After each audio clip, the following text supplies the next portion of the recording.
13 goals, 22 contributions, a number nobody had touched since Cristiano Ronaldo in 2014. And here it is, being matched by a kid from Raphinha that not one big Brazilian academy ever wanted. 12 months earlier, this same club had a price tag on his head and a plane ticket out the door. So what changed? This is Rafael Dias Belloli, Raphinha, a winger who reached the very top of the game the longest way anyone could. Every step of the climb, someone told him he wasn't quite enough. The story of his career is the story of proving them wrong, until the label that would nearly break him found him inside the biggest club on earth. Because before he was a Ballon d'Or contender, he was a name Barcelona were reportedly willing to sell. To understand how a season like this happens, you have to go back to where nobody was watching. Part 1. Raphinha. He was born on the 14th of December 1996 in Porto Alegre, but raised on its edge in Raphinha, a poor district far from the city's heart. Money was tight, and the streets outside were dangerous. Raphinha has spoken about how futsal became the escape, the small court, the tight ball, the game that kept him off the roads. And it marked him forever. That tight, low-to-the-ground control, the way he shifts the ball in a phone box of space, it was built on futsal courts before it was ever built on grass. He played futsal seriously into his teens. But here's the problem that shaped everything. The big Brazilian academies, the factories that mint the country's stars, none of them signed him. No golden ticket, no Flamengo, no Sao Paulo. Instead, in 2015, he broke through at Little Havaí, a modest club, the unfashionable door into the professional game. For a lot of Brazilian talents, that's where the ceiling sits. Overlooked once, overlooked forever. Therefore, he made a decision most 19-year-olds wouldn't dare. 2016, he crossed the Atlantic. Not to a glamour club, to Vitória de Guimarães in the north of Portugal, the unglamorous route into Europe. No spotlight, no fanfare. Just prove it, week after week. And he did. The dribbling travelled, the crossing sharpened. Bigger clubs started to notice the winger nobody in Brazil had wanted. 2018, Sporting Lisbon came calling, a giant of Portuguese football. And in Lisbon, he won his first senior silverware, domestic cup success, the first medals in a cabinet that would one day overflow. But a great winger needs a bigger stage, so the climb kept moving. 2019, France, Rennes, a standout season in Ligue 1. The pace, the directness, the end product. Suddenly, Premier League scouts were filling out reports on the kid from Raphinha. 4 countries, 5 clubs before he'd turned 24. Every one a step nobody had gifted him. But the move that would make his name was still ahead, and so was the one that would nearly unmake it. 2020, Leeds United, and the manager who would set him free. Marcelo Bielsa, the obsessive. The manager who demanded everything and, in return, unlocked players nobody else could reach. Under Bielsa, Raphinha became one of the most exciting wingers in England. Goals from the right, whipped crosses, long-range strikes that had Elland Road on its feet. He wasn't a squad player. He was the reason people bought the tickets, a Premier League fan favourite. And the performances did something he'd been waiting his whole life for. They earned him his first caps for Brazil.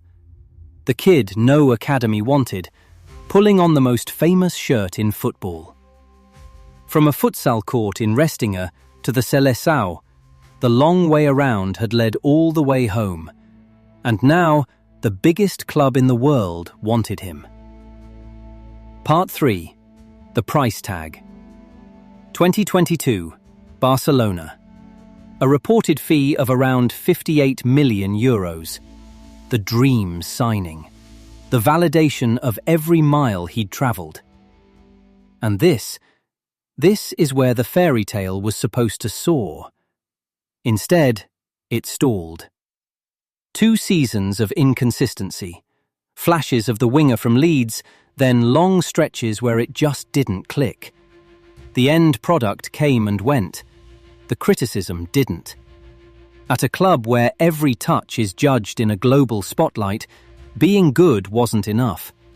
Barcelona needed decisive. And the doubts started to harden into something worse.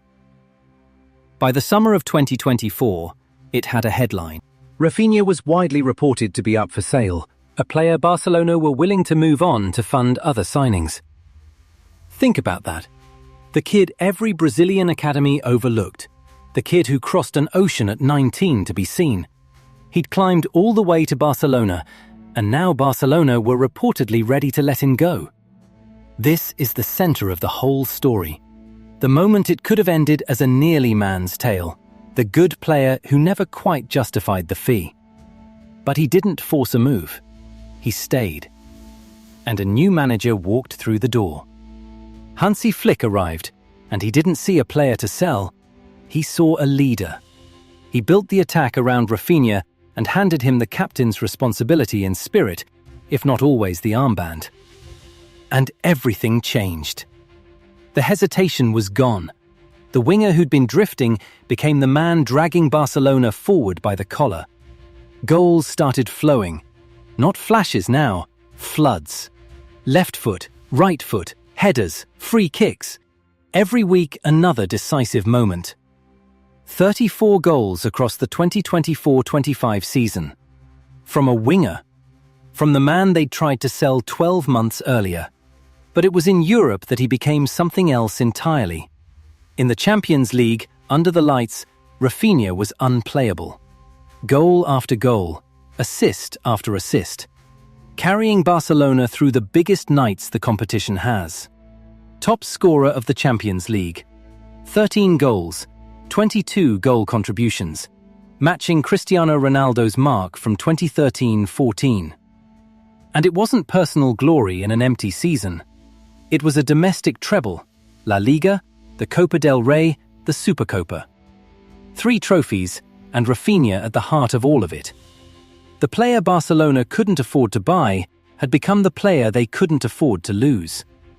And the conversation had shifted somewhere nobody expected. Suddenly, his name sat among the Ballon d'Or contenders, the best players on the planet. From the sale list to the shortlist in a single season. And it wasn't a one-off. He backed it up.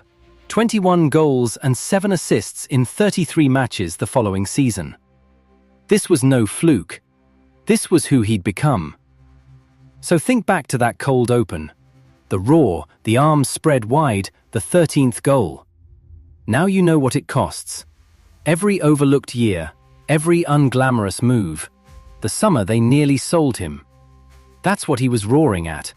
Part 5, the race. Because the stakes climbed one final level, from club to country. Raphinha didn't just make himself indispensable to Barcelona. He became one of the leaders of Brazil. The kid who cost nothing to overlook. Now a voice, a talisman, one of the men Brazil would lean on at a World Cup. 2026, the World Cup.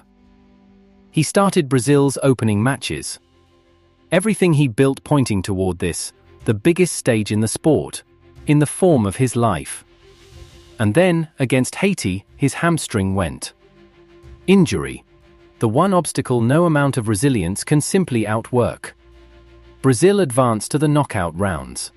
The tournament rolls on toward its biggest nights, and the man in the form of his life is watching, waiting, working to get back. He's racing the clock, racing his own body, targeting a return for the knockout stage, for the matches that decide everything. Whether he makes it back in time, that part hasn't been written yet. But here's what we do know. This is a man who has spent his entire life being told he was late, overlooked, not quite enough, and answering every single time. No academy wanted him, so he found his own door. Barcelona tried to sell him, so he became the best version of himself the club had seen in years. Now one last obstacle stands between Raphinha and the stage he's chased his whole life. And if the whole story tells us anything, it's this: never bet against the kid from Raphinha. If this story stayed with you, subscribe to Beyond the Boots for more. The boots tell the story. We just follow the footsteps.